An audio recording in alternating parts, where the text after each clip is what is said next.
Alors, maintenant que nous avons presque fini avec les middleware, nous allons maintenant nous attaquer à une autre partie de notre projet Laravel. Donc ici, on va vouloir que un article soit rattaché à un utilisateur. C'est-à-dire, lorsqu'un utilisateur est connecté, il aura la possibilité d'ajouter un article et cet article prendra son ID. Et comment est-ce qu'on va faire ça? On va bel et bien créer ici une nouvelle migration pour ajouter la colonne, le champ ID de l'utilisateur à la table article.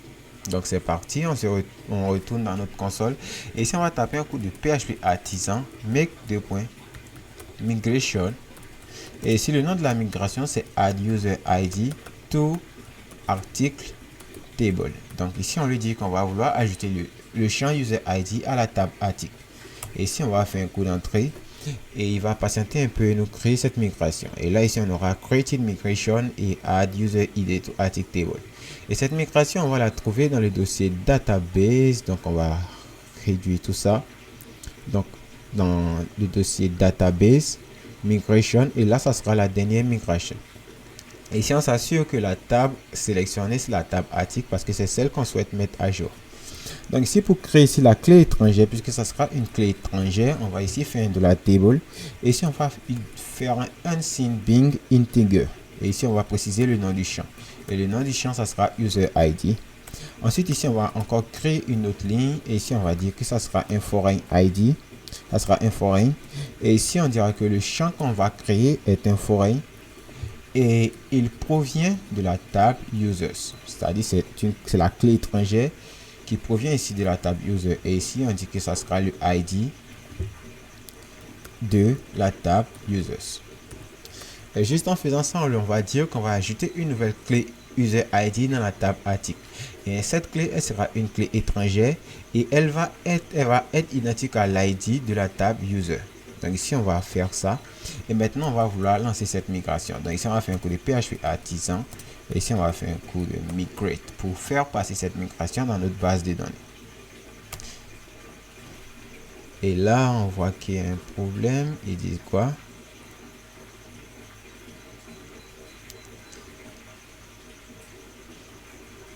Il dit que là, integrity constraint fail, block. Et là, il me dit qu'il ne peut pas ajouter ça parce que je pense qu'il y a déjà des lignes déjà enregistrées dans notre base de données. Donc ici, on va faire un coup de PHP artisan fresh, histoire de supprimer le contenu de la PHP artisan migrate 2.fresh pour supprimer tout ce qu'on a enregistré dans la base de données afin de la recréer. Donc ici, on va faire ça et on va voir que cette fois, on a notre add user ID to article qui a été créé. Et là, premièrement, il avait dit que ça ne fonctionnait pas parce que l'on lui demandait d'ajouter un user ID, alors que là, il y avait déjà quelques lignes des données qui avaient été enregistrées. Et ici, pour ça, on va encore juste spécifier, on va lui dire qu'on veut l'avoir after. Donc là, on va vouloir qu'il se place juste après la colonne description. Donc ici, on va faire un coup de after description.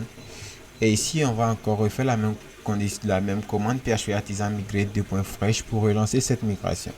Et cette fois, maintenant, si on rafraîchit, on a bel et bien notre user ID qui est venu se placer juste après la description. Et ce qu'on veut faire, c'est que lorsqu'on crée ici un article, on puisse assigner le ID de l'utilisateur qui est connecté. Et c'est très bien. Donc ici, si on rafraîchit, on ne sera pas à défaut déconnecté. Et là, on n'aura aucun article.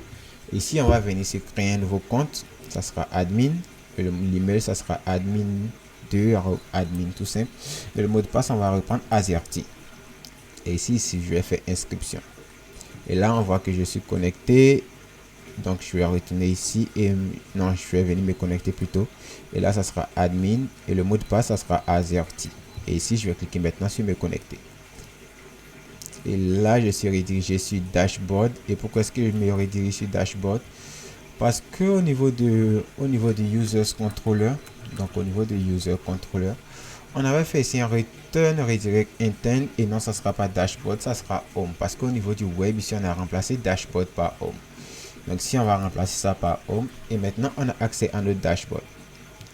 Et ce qu'on va faire, c'est que lorsqu'on souhaite ajouter ici un nouvel article, on veut que le ID de l'utilisateur qui est connecté soit automatiquement attribué à cet article.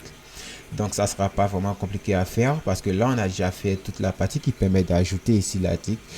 Et tout ce qu'on doit faire ici, c'est de nous rendre au niveau de l'article contrôleur, du contrôleur qui permet de faire le create des articles. Et au niveau de la création, on va venir dire que là, on a un nouveau champ qui s'appelle User ID. Et la valeur de ce User ID, ça sera identique à l'ID de l'utilisateur qui est connecté. Et pour récupérer l'ID de l'utilisateur qui est connecté, on doit juste faire ici un auth ID. Donc, si on fait ce qu'on enregistre et qu'on retourne ici et qu'on crée ici un article, on va dire mon premier article authentifié. Et ici, on lui donne ici une description et qu'on clique ici sur ajouter.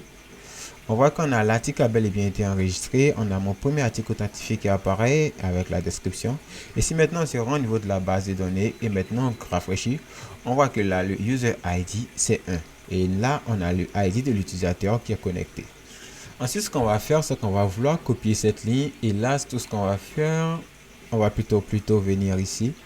On va plutôt aller en navigation privée et créer ici un nouvel utilisateur. Parce que là, on n'a pas encore entamé la partie de la déconnexion. Donc, on va aller sur localhost 2.8000/accueil. Et là, on va créer un deuxième utilisateur. Donc, lui, on va l'appeler admin2. Et là, ça sera admin2@gmail.com. Et le mot de passe, ça sera azerty aussi. Et là, on va venir connecter sur admin2 et lui créer ici un nouvel article. Donc là, ça sera admin2 et le mot de passe, ça sera azerty. Et ici, on va se connecter. On va cliquer sur me connecter. Et pourquoi est-ce que la page a expiré? Ok, la page a expiré parce qu'on est déjà connecté.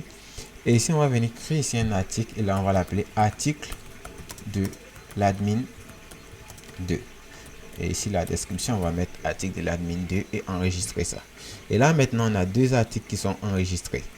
Donc ici, je vais rafraîchir encore, histoire d'avoir mon deuxième article.